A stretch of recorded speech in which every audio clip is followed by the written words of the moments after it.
சிவகங்கை மாவட்டம் மானாமதுரையில் பாஜகவுக்கு எதிராக அதிமுகவினர் போஸ்டர் ஒட்டியிருக்கிறார்கள். தனித்தே ஆட்சி அமைப்போம் என்று அதில் கூறப்பட்டுள்ளது. மேலதிக விவரங்களோடு செய்தியாளர் கணேசன் இணைகிறார். கணேசன், முன்னதாக அதிமுக பொதுச் செயலாளர் எடப்பாடி பழனிசாமியும் எம்பி தம்பிதுரையும் இதே கருத்தை முன்மொழிஞ்சிருந்தாங்க. இப்போ அந்த போஸ்டர்கள் என்ன வாசகம் இடம்பெற்றிருக்கு? தமிழகத்தில் அதிமுக பாஜகவுடன் கூட்டணி அமைத்து தேர்தல் சந்திக்க உள்ள அறிவித்த அடுத்து அதுக்கடுத்து உள்துறை அமைச்சர் அமித்ஷா அவர்கள் தமிழகத்தில் கூட்டணி ஆட்சி தான் நடைபெறும் என அறிவித்திருந்தார். இதற்கு அதிமுகவின் 2ஆம் கட்ட தலைவர் பலரும் எதிர்ப்பு தெரிவித்த நிலையில் அக்கட்சி தொண்டர்களும் எதிர்ப்பு தெரிவித்து வருகின்றனர்.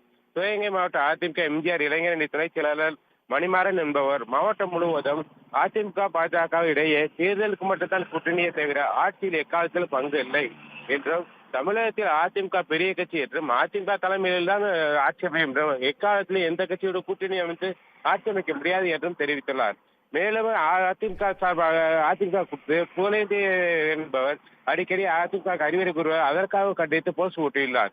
மதுரை ராமேஸ்வரம் தேசிய நெடுஞ்சாலையில் பல இடங்களில் அதிமுக சார்பாக மணிமாறன் ஒட்டியுள்ள போஸ்டர் பெரும் பரபரப்பை ஏற்படுத்தியுள்ளது. மேலும் போஸ்டரில் அதிமுக பாஜக தேர்தல் கூட்டணியை தவிர மற்றபடி ஆட்சியில் பங்கு என்று எந்த இடத்திலும் கிடையாது என்று மறுப்பு தெரிவித்துள்ளார். இச்சம்பவம் மானாமதுரை பகுதியில் பெரும் பரபரப்பை ஏற்படுத்தியுள்ளது. நன்றி கணேசன், விவரங்களை வழங்கியமைக்கு. உடனுக்குடன் செய்திகளை தெரிந்து கொள்ள சன் நியூஸ் பெல் ஐகானை கிளிக் பண்ணுங்க.